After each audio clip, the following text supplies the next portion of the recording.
मैं आपका मेज़बान वजाहत मसूद, हमारे मुमताज़ सहाफ़ी, अदीब, माहिर तालीम, माहिर मईशत और पॉलिसी एनालिस्ट मोहसिन रज़ा रूमी के साथ दूसरी नशस्त के साथ आपकी खिदमत में हाजिर हूँ। आदाब।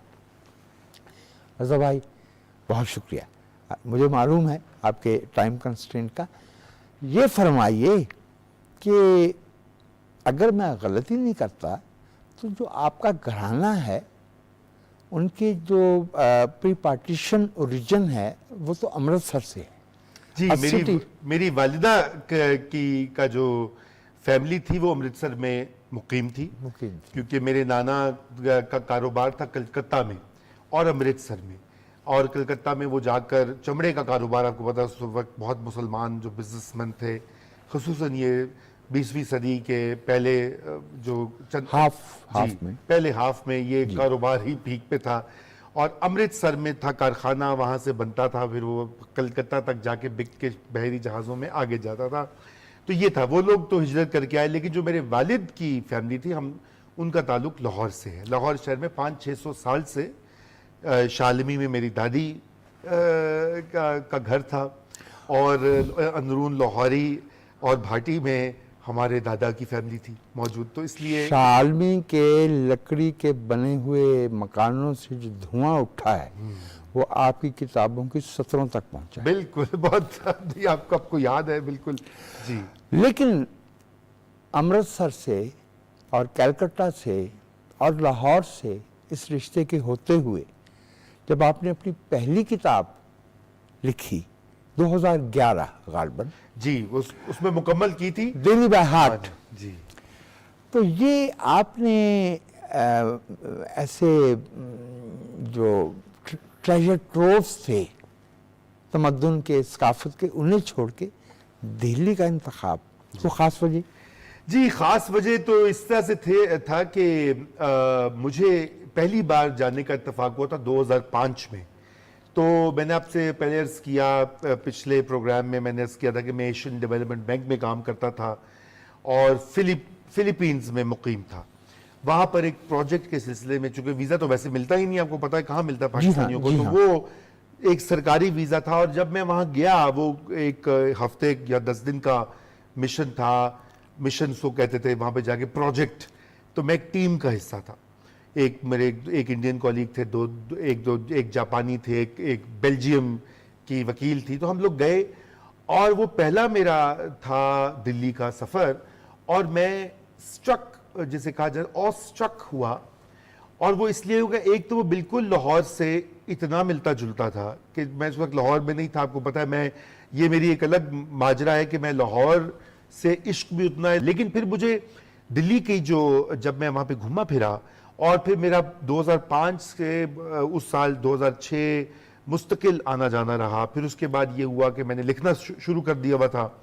मेरी तहरीरें पढ़ी जाती थी हिंदुस्तान में, वो मुझे बुलाया करते थे कॉन्फ्रेंसों में, कहीं ये कहीं वहाँ, इधर उधर, तो बहुत आना जाना होता था। और फिर मैंने उसका, जिसे कहना चाहिए उसकी परत जो है ना, वो परतें अलग की, और उसकी तारीख जो थी सकाफती, और जो वहाँ पे मुख्तलिफ सिविलाइजेशंस के जो आपको आसार मिलते हैं, उनके जो असरात मिलते हैं, उनकी अशकाल आपको दिखाई देती हैं, मैं उससे बेहद मुतासिर हुआ। और अब जाहिरी बात है कि आप क्यूरोसिटी तो मुझे हमेशा से रही है, तो फिर कोई पुराना किला देखा, उसके बारे में पढ़ा, फिर और उसके हवाले निकाले। तो वो जो मैं पढ़ता गया तो मुझे अंदाज़ा हुआ कि एक तो यहाँ पे 7 शहर आबाद थे, और उन 7 शहरों में जो सबसे जिंदा और जावेद शहर है वो दिल्ली है, जो मुसलमानों ने तामीर और आबाद किया।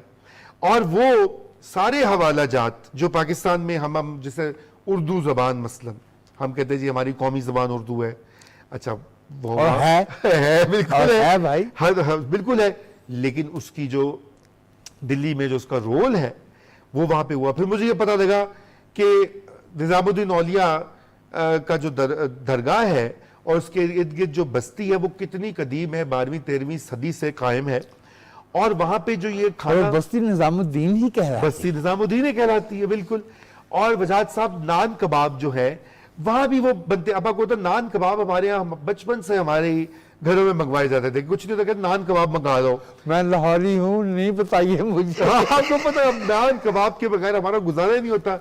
मुझे अब रोज खिला दीजिए, मैं खा लेता हूँ। अच्छा, वो कहाँ पे, वो कौन से नान भाई आए वस्ती एशिया से, देखिए यहाँ पर्शिया से, हमारे यहाँ तो खास तौर से कश्मीर से। और जो खाने वहां बनते हैं, जो खाने हम खाते हैं रोजमर्रा, फिर मौसीकी है, कवाली, ख्याल, अब जो सारी वो इनोवेशन, धुरपद है, ठुमरी है, बिल्कुल। और हिंदुस्तानी जबान या उर्दू का जो पूरा आमेजिश 12वीं, 13वीं, 14वीं, 15वीं सदी में हुई, उसमें दिल्ली का एक बहुत खास रोल था। दक्कन उसका एक सेंटर बना, बाद में लखनऊ वो बन गया, चूंकि लखनऊ में पेट्रोनेज थी। लेकिन जो असल में ये जो मिली जुली जबान तश्कील पाई, तख्लीक की गई, वो दिल्ली में हुई। अब जाहिर बात है, और बहुत से हवाला जात थे, बहुत से हवाला जी। तो अब हुआ यूं कि अच्छा, वहां सड़कों के नाम, दुकानों के नाम आप हमने तो गुम कर दी, लेकिन वहां एक सड़क अमृता शेरगिल के नाम पे भी है। अमृता शेरगिल के नाम पर है। अच्छा, पिंडी एक रेस्टोरेंट, सबसे मकबूल रेस्टोरेंट है वहाँ। अच्छा, चाट खानी है तो वो भी कोई महाजिर आया था पिंडी से, लाहौर से, सरगोदा से, उन्हीं नामों पे बनी हुई है। तो इस कदर अंदाजा, ये फिर वो मैंने जो वो जानकारी जो मेरी वो उस 2005 और 2011 के दरमियान ये जो सफ़र थे मेरे मुख्तलिफ, कितनी बार मैं गया, और जो तहकीक हुई, मतलब उस ज़माने में मैंने कोई 40-50 किताबें अंग्रेज़ी में पढ़ी, कोई 40-50 किताबें उर्दू की पढ़ ली, कोई 100-150 आर्टिकल्स अदबी और गैर अदबी वो खंगाल डाले। अब तो मैं इतना मटेरियल जमा हो गया कि, और मेरे अपने जो जहन में भी था, तो मैंने कहा इसको कलम बंद किया जाए। बाय हार्ट और लिखा, और एक ही जो है सिटिंग में लिखता गया, और वो किताब बन गई। आप वहाँ निजामुद्दीन औलिया, अमीर खुसरो, गालिब, और बहुत करीब आए तो खुशवंत सिंह। जी, बिल्कुल। तो क्या आपका दिल नहीं चाहा कि आप इंडिया गए हैं तो आपसे पहले उस गली में आपके अफसाने पहुंच जाएं? क्योंकि हमारे तो बहुत से लोग वहां से हैंडसम होके वापस आते हैं। वाह वाह, बड़ा जुमला कसाया आपने। बंबई भी मैं गया और मिला भी कुछ फिल्म स्टार से, ऐसी बात नहीं है। और बिल्कुल बॉलीवुड की बात आपको पता, उधर जो इंतहा पसंदी का तूफान उठ रहा था, उन्होंने कहा ये कौन सी मुसलमान दिल्ली की बातें कर रहा है। अच्छा, पढ़ने वालों ने वो नहीं पढ़ा कि किताब दरअसल दिल्ली के मुस्लिम पास्ट के बारे में, निजामुद्दीन औलिया का आपने जिक्र किया, हजरत ख्वाजा बख्तियारुद्दीन काकी, हजरत चिराग दिल्ली, और दीगर।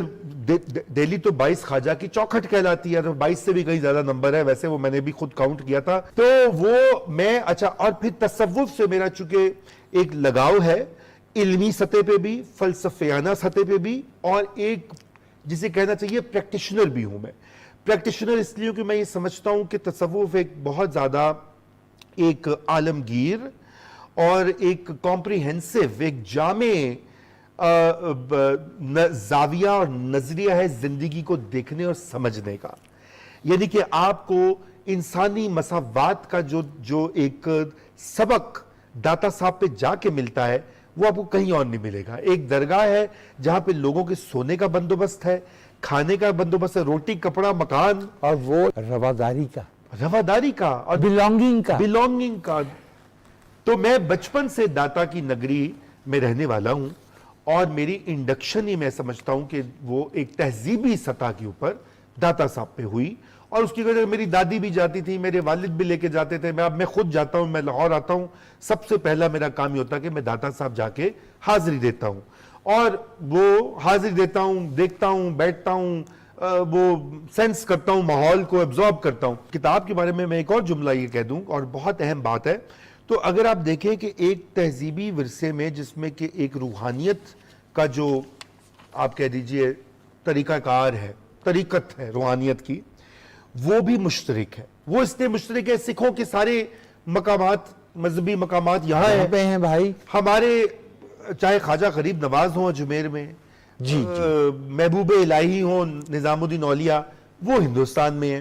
अच्छा, तूल अर्ज में हर जगह। हमने कहा गालिब तो दिल्ली के, अच्छा दिल्ली के वो सब उनसे आला कौन है? फिर मीर भी दिल्ली में रहे, आपको पता है।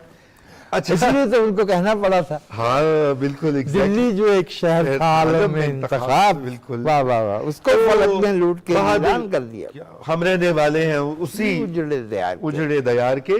फिर ज़ौक़ हो, बहादुर शाह जफर हो, वगैरह वगैरह, एक पूरी लिस्ट, दाग देहलवी हो। अब देखिए ना, तो फरीदा खानम, ये तस्वीर भी लगी है उनकी, दाग देहलवी की गजलें गाती हैं। अब दाग को ना गाएं क्योंकि वो हिंदुस्तान, आपको पता ना।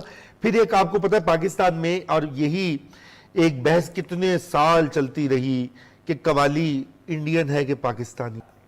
तीखा सवाल है जी। 2018 के करीब आपकी किताब आई बीइंग पाकिस्तानी, जी, बड़ी खूबसूरत किताब है, और आपने उसमें पाकिस्तान के साथ उसी तरह से मोहब्बत की जैसे मेरे आपसे पहले एक हमारे बहुत उम्दा सहाफ़ी थे खालिद हसन जी, खालिद साहब। हाँ, वो जिस तरह से सियालकोट से लेके नूरजहां तक और क्रिकेट से लेके जुल्फ़िकार अली भुट्टो तक और पाकिस्तान टाइम्स से लेके शिमला तक वो जो खुशबू भर देते थे, ये किताब उसके बहुत करीब आती थी। ये तो आपने बहुत बड़ा कॉम्प्लीमेंट दिया। खालिद साहब तो हमारे उस्तादों में, हम सबके साजा में खालिद हसन भी और खालिद अहमद भी, वाह वाह, दोनों उम्दा।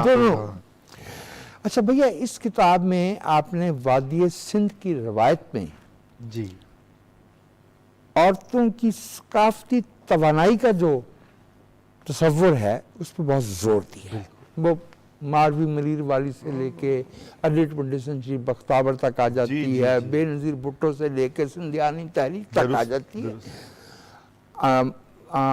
मेरी वालदा का ताल्लुक सिंध से है, तो आपको मुझे अंदाजा है रवायत का। लेकिन मुझे उसमें जो बात चुभती है वो ये है कि पाकिस्तान के दीगर हिस्सों ही की तरह सिंध में औरतों पे तशद्दुद की जो मकरूह रवायत है, ये दोनों चीजें डवटेल नहीं करती मेरे सोच में। जो जमीन इतनी ताकतवर खातून पैदा करती है, जो थर के सहराओं से लेके जी हाँ दरिया सिंध के किनारों तक सिर्फ बच्चे ही नहीं पैदा करती, काश्तकारी से लेके मकानों की तामीर तक में वो हिस्सा लेती है। विदा साहब, ये इस तरह था कि एक कॉन्फ्रेंस थी, फेमिनिन डिवाइन उसकी थीम थी साउथ एशिया में।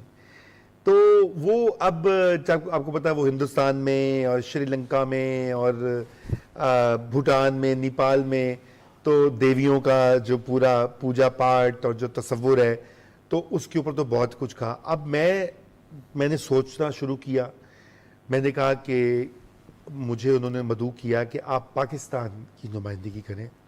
तो फिर मैंने ये काफ़ी महीने मैंने बहुत कुछ पढ़ा, लोगों से बातचीत की, लेकिन फिर मुझे एकदम ख्याल आया कि शाह अब्दुल लतीफ़ भिटाई के कलाम की जो सबसे तवाना आवाज़ है, ऐसी जीदार, जानदार, बहादुर, नडिर ख़वातीन कैरेक्टर्स हैं कि आपको उनकी मिसाल दुनिया के अदब में नहीं मिलती। कि एक लकोदक सहरा में एक वो चले जा रही है, वो कह रही है मैं अबूर करके कांटे रेगिस्तानी तपिश, लेकिन मंजिल पे पहुंचेगी।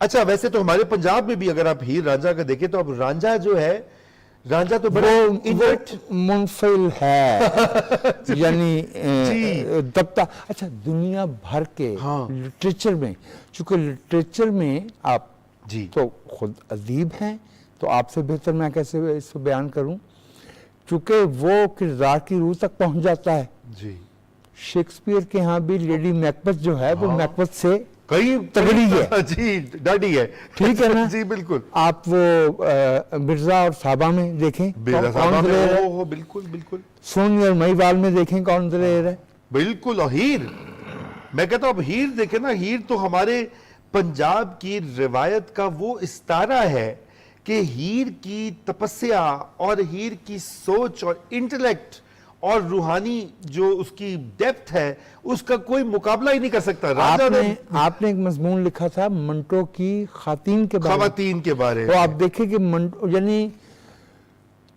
सौगंधी जो है हद तक में बिल्कुल। तो जितनी तगड़ी है, बाबू गोपीनाथ तो उसके सामने ठीक ना है।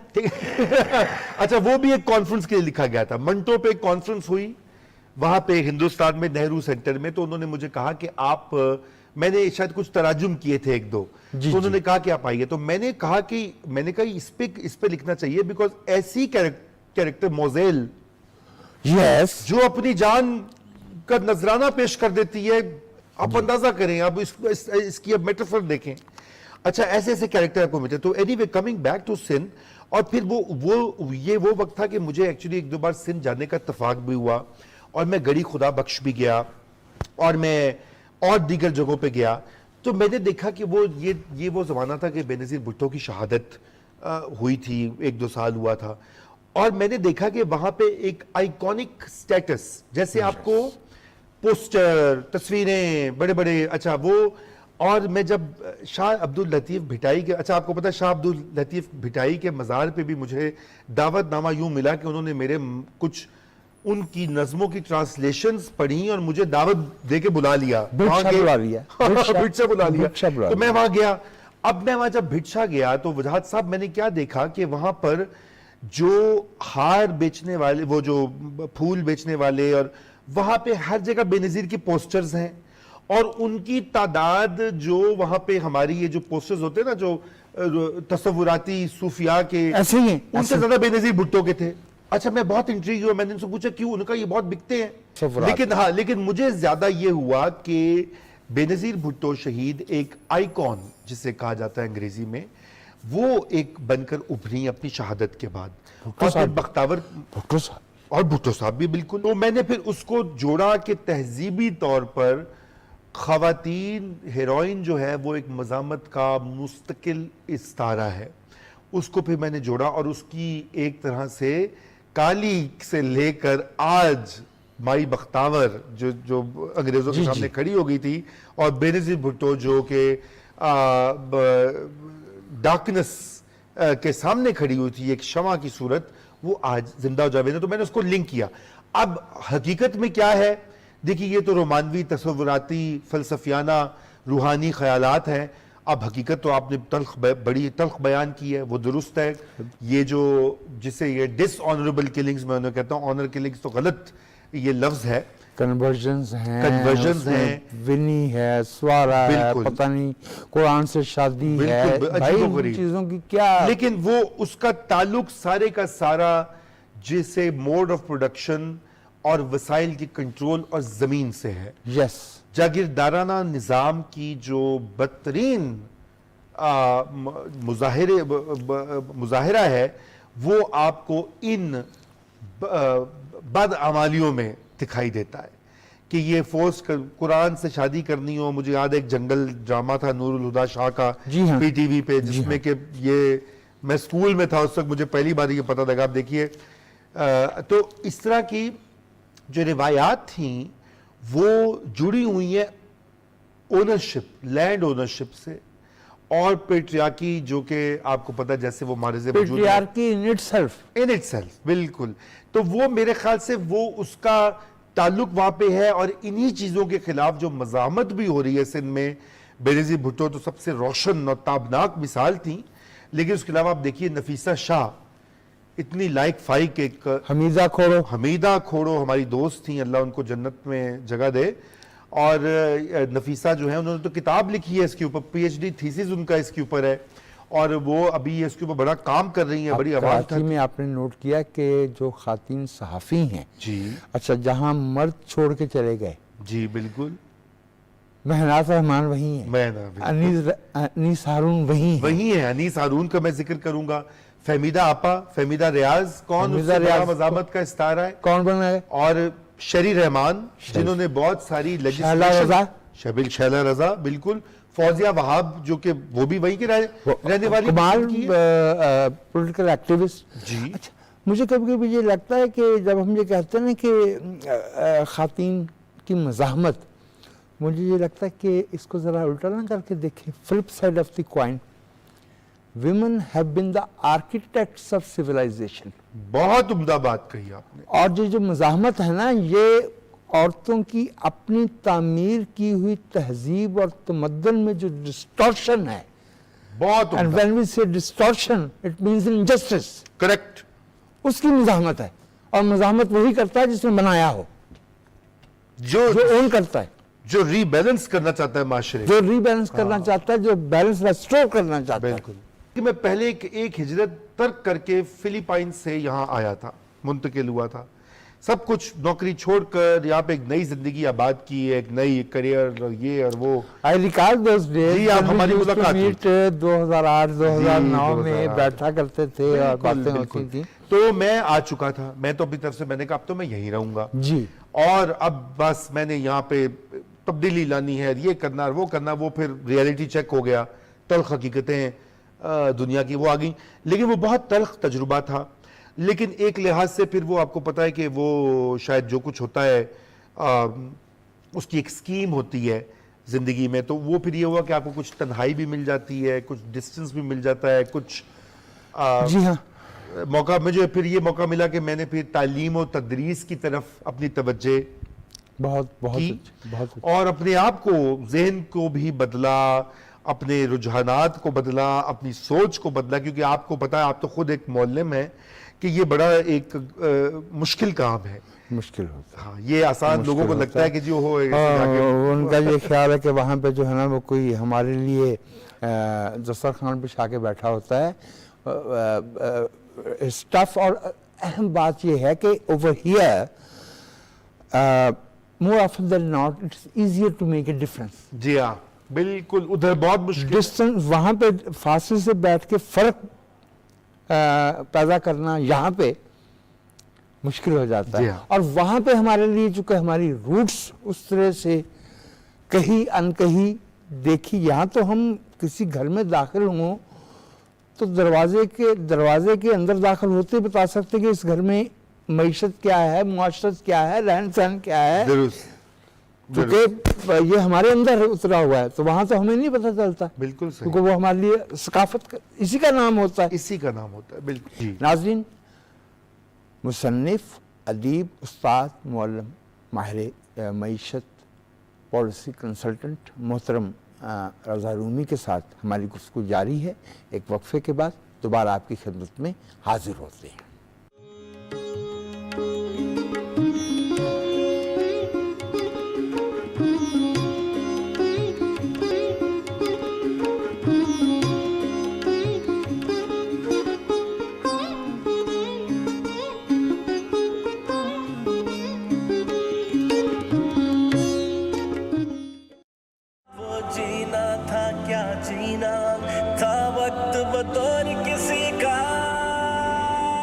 माँ बाप का फर्ज है, अगर अक्लमंद है, कि वो जो औलाद अब पैदा हो रही, उनका फर्ज है वो समझावें कि ये मुल्क इन मुश्किलात से मारिज़ वजूद में आया, इसमें बच्चे मरवाए, इसमें इज्जतें गई, इसमें आके बच्चे लावारिस होके फिरे मुल्क में, हाँ, जिनके माँ बाप कत्ल हो गए। मिलकर एक झोंका आखिर तूफान बना था, यूं पाकिस्तान बना था, यूं पाकिस्तान बना था।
पाकिस्तान टेलीविज़न के प्रोग्राम सदरंग में मैं आपको फिर से खुशामदीद कहता हूँ और हम गुफ्तगू कर रहे हैं पाकिस्तान के नामवर सहाफ़ी, अदीब, उस्ताद मोहतरम रज़ा रूमी से। आप ने कोई तकसीम से quarter of a century later आपकी पैदाइश है। जी हाँ, लेकिन आपकी तहरीरों पे तकसीम की परछाइयाँ बहुत गहरी हैं। दुरुस्त है, दुरुस्त है।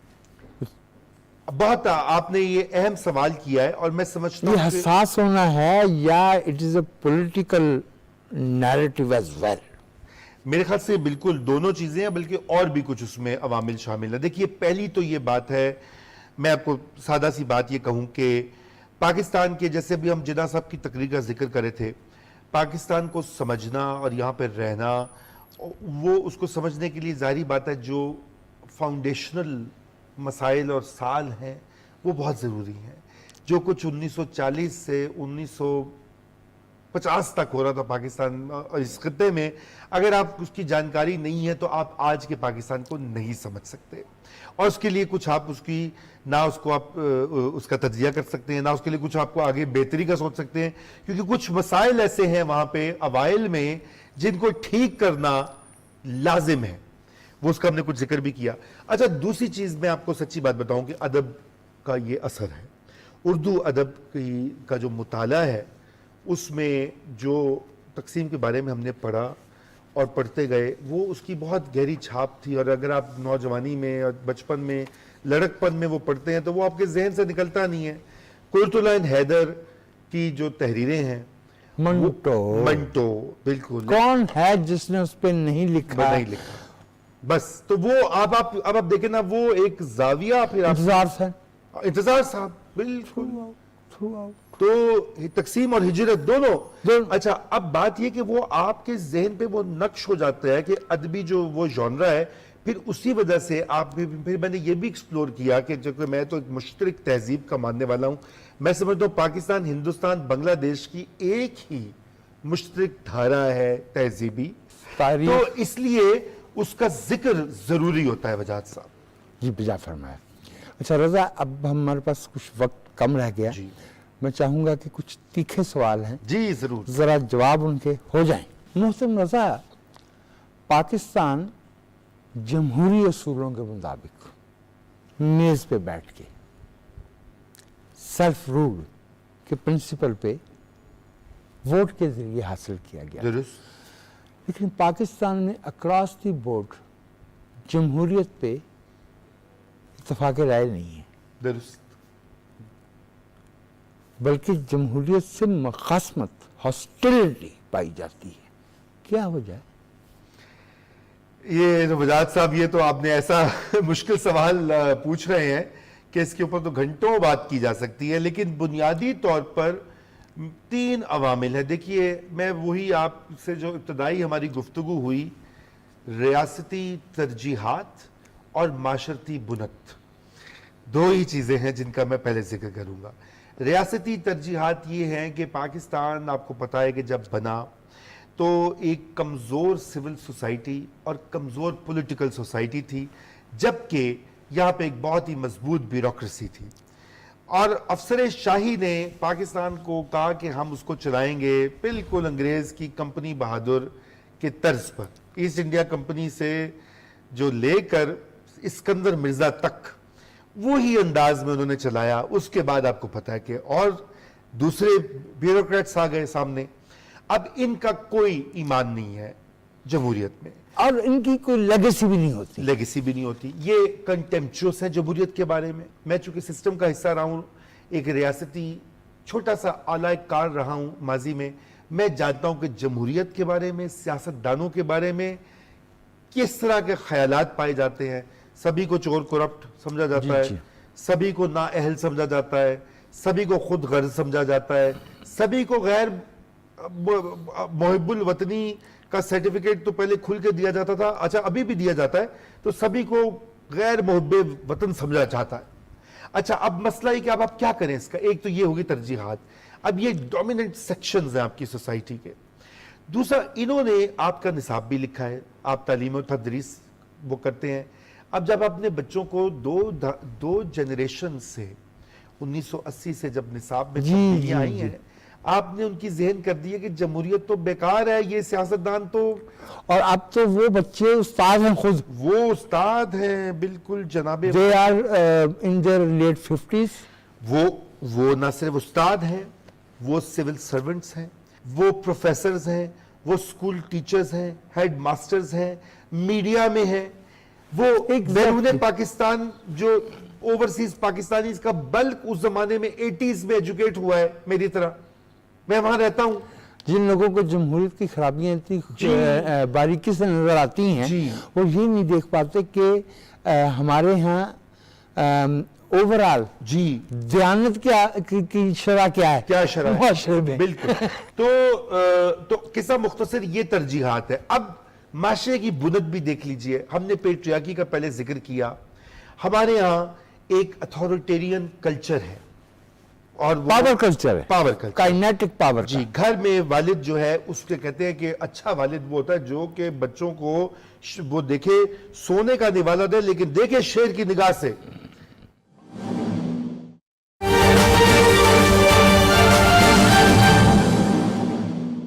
कुर्बानी की शक्ल मुख्तलिफ हो सकती है, लेकिन ये प्यारा वतन हम सबका वतन है।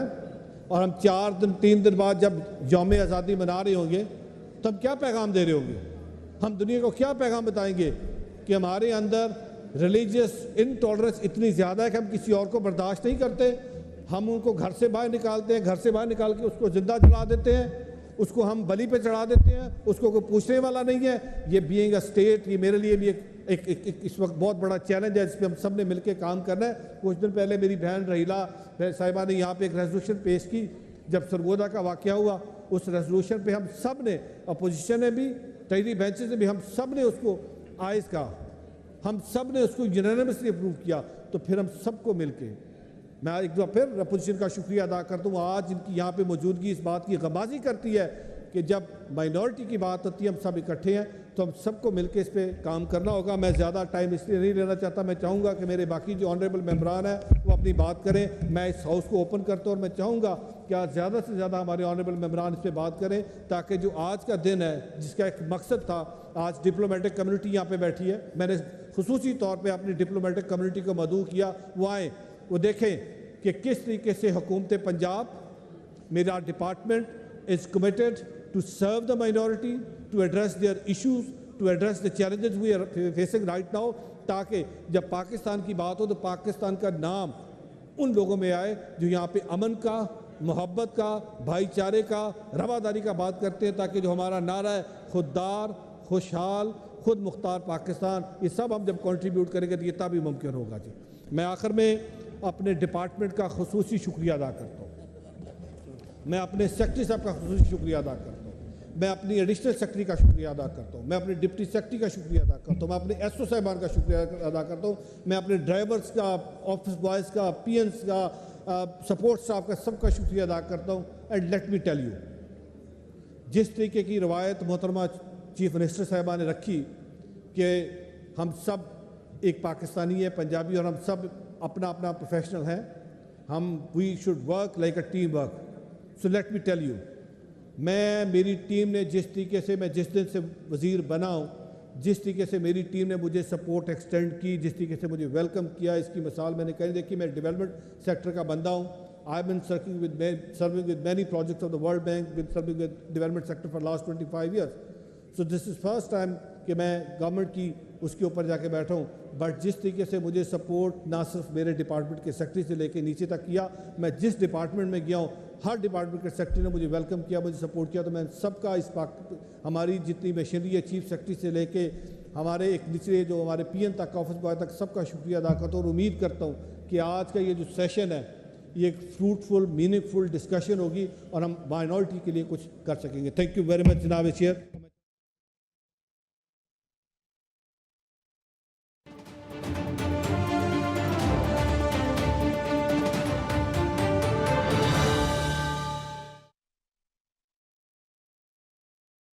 नहीं देगा वो उस्ताद ही नहीं होगा। पुलिस वाला वो जो 2 चपेड़े लगा, आपको पता, मैं सिविल सर्विस में जब मैं पहली पोस्टिंग हुई तो मेरे साथ जो गार्ड था तो वो बाजार में एक टांगे वाला सामने आ गया और वो टांगे वाला जो आ गया हमारी गाड़ी के सामने आ गया, गाड़ी रोकना पड़ी तो मेरा गार्ड निकला, मैंने कहा शायद ये हटाएगा टांगा, उससे जाके उसको 2-4 तमांचा लगाई जिस तरह लगाते हैं पुलिस वाला था, उसने 2-4 चुपड़े लगाई। अब मैं वहां बैठा हुआ था, आपको पता है मैं 25-26 साल का मगरबी तालीम याफ्ता मम्मी डैडी, मैंने कहा ये तो इंसानी हकूक पामाल हो रहे हैं और ये हो रहा है वो हो रहा है। पता ही लगा कि अगर ये नहीं करेंगे तो मेरा रोबो दबदबा ही कायम नहीं होगा। अच्छा, अब ये माशरती बुनत है, अब ये दोनों तरफ है आग बराबर लगी हुई। समाज को हमने इस तरह तामीर किया हुआ है और रियासत की डिस्टॉर्ट तशकील किया की है उसकी रियासत। तो ये लेकिन अल्टीमेटली ये काम रियासती इदारों का ही होगा और तालीम से होगा। एक जाती सवाल पूछना चाह रहा जरूर। हूं। रजा साहब, जो लोग इल्म में, दानिश में, तजुर्बे में, मुशाहिदे में आप जैसे मुकाम तक पहुंच जाते हैं, आम तौर से वो अच्छे सामे यानी सुनने वाले नहीं रहते। ये जो आप वीलॉग करते हैं उसमें आप जिनसे बात करते हैं, कई दफ़े मालूम होता है कि आपको गालिबन खुद जवाब बेहतर मालूम है लेकिन आप जो है ना वो उनके सामने बस तालिब इल्म सा बन के बैठ जाते हैं। ये हुनर कहाँ से सीखा है? देखिए, आप जानते हैं वजाद साहब कि सुनना कितना ज़रूरी है। लिसनिंग, अगर आप दुनिया के तमाम तर कदीम यूनान से लेकर आज तक के फ़लसफ़ियों की गुफ्तगू सुने, उन्होंने इसी पे एम्फसिस दिया है, सुनने पर। Listening, reading, patience.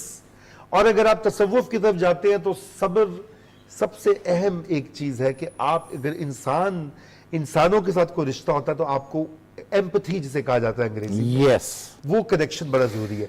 तो ये मैं, हालांकि मुझ में भी जरासीम है, आपने देखा इस इंटरव्यू में मैं आपके अच्छे खासे माकूल सवालात का लंबा जवाब दे रहा हूँ। मैं भी ये कर रहा था इंटरव्यू कर रहा था। आपकी मोहब्बत का फायदा उठाते हुए मैंने ये किया, लेकिन मैं ये एक प्रैक्टिस करता हूँ हर रोज हर दिन कि मैं सुनूं ज्यादा बजाय कि अपनी बात कहने की। जी। रजा, बहुत इज़्ज़त महसूस हुई और बहुत तालीम और रहनुमाई और बहुत नफीस निकात हमारे इज्तिमाई मुकालमे के सामने आए पाकिस्तान टेलीविज़न की तरफ से, और मैं ज़ाती तौर पे आपका बेहद शुक्रगुज़ार हूँ।